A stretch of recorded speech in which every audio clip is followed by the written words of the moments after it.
नमस्कार, मैं संदीप शर्मा और आप देख रहे हैं 11 स्कोप्स। अभी हम लोग पहुंचे हुए हैं राजा कोलरी स्थित ईसीएल मुगमा एरिया की निरसा ओसीपी और आपको बता दें कि यहां पर आज कुछ देर पहले एक दुखद घटना घटी है। घटना यह है कि यहां पर अवैध उत्खनन के दौरान एक लड़के की चाल में दबने के कारण घटनास्थल पर भी मौत हो गई, जिसको स्थानीय लोग यहाँ के और जो उसके आसपास में जो अवैध उत्खनन में कार्य में लगे हुए थे वो लोग उसको उठाकर आनन फानन में यहाँ से ले गए।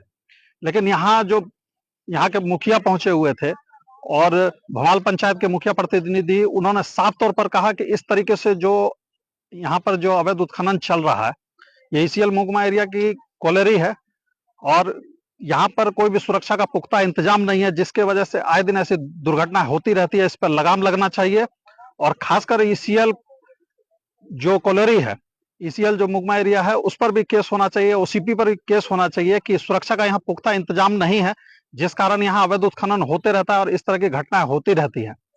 और इस विषय में जब प्रशासन से भी शिकायत की जाती है तो प्रशासन की तरफ से भी कोई सकारात्मक पहल नहीं की जाती है, कोई कार्रवाई नहीं की जाती है, जिसका यह नतीजा है कि आए दिन ऐसी दुर्घटना होती रहती है।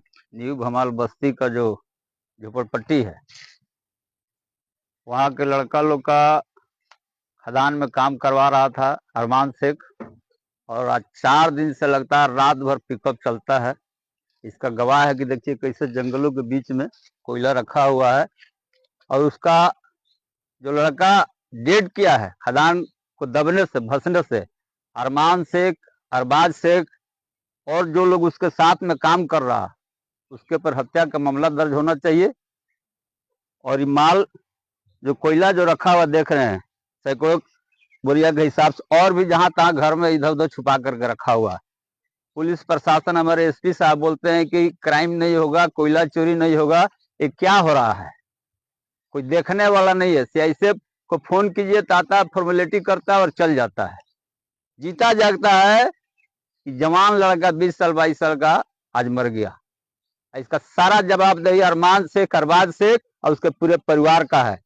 उसका मोबाइल चेक करा लिया जाए, किस किस थाना के अफसरों से बातचीत होता है, किस किस भट्ठा मालिक से बात होता है। मोबाइल पर हम आप झूठ बोल सकते हैं, लेकिन मोबाइल झूठ नहीं बोलता है। हम लगता है लिखा पढ़ी कर करके परेशान हो गए, लेकिन आज तक उसके ऊपर केस नहीं हुआ। अब खुलेआम पहले के उसके ऊपर केस भी है, खुलेआम घूम रहा, आर्म्स बेचता है, रंगदारी करता है, माँ बहनों के साथ इज्जत से खिलवाड़ करता है।